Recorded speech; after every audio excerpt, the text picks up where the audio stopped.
মেলায় বই এসেছে ক্ষমা করবো না, এটা আমার অন্য কবিতার বই। বাট এই স্টলে আমার আরো একটা বই আছে, অদৃশ্য অসুখ তুমি। এটা 2020 সালে বের হয়েছিল। টোটাল এখন পর্যন্ত আপনার প্রকাশিত বইয়ের সংখ্যা কত? চারটা। সবগুলোর নাম যদি একটু বলতেন।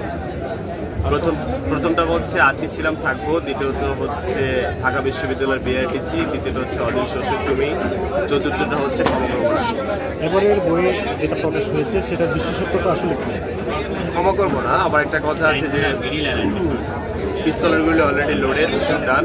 এমন পরিস্থিতি দাঁড়িয়েও বলবো আমি আমার প্রাক্তনকে ক্ষমা করবো না। তো প্রাক্তনকে ভেবে চিনতে অনুভব করে রাগ অভিমান খুব ভালোবাসার জায়গা থেকে লেখাগুলো লেখা, ছোট ছোট অনুকবিতা আছে এটার ভিতরে। একটি প্রশ্ন, মানুষ তো স্বভাবতই প্রাক্তনকে ক্ষমা করে দেয়, আপনি কেন ক্ষমা করবেন না? ক্ষমা করা একটা মহৎ গুণ, ওই একটা গুণই না হয় আমার না থাকুক। কোনো খুব আছে কিনা স্পেসিফিক প্রাক্তনের প্রতি যেটার জন্য ক্ষমা করবো না?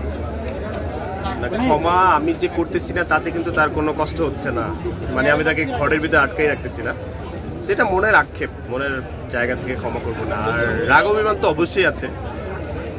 আচ্ছা, গতকাল আমরা একজন নারীকে দেখেছি, তিনি শাড়ি পরে আপনার অপেক্ষায় ছিল, তার উদ্দেশ্যে কিছু বলবেন কিনা? স্মৃতি মনে হয় তার নাম।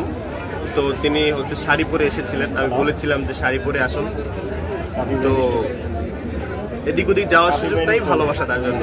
আচ্ছা, মেয়েরা যে আপনাকে দেখে ক্রাশ খাচ্ছে, তাদের উদ্দেশ্যে কি বলবেন?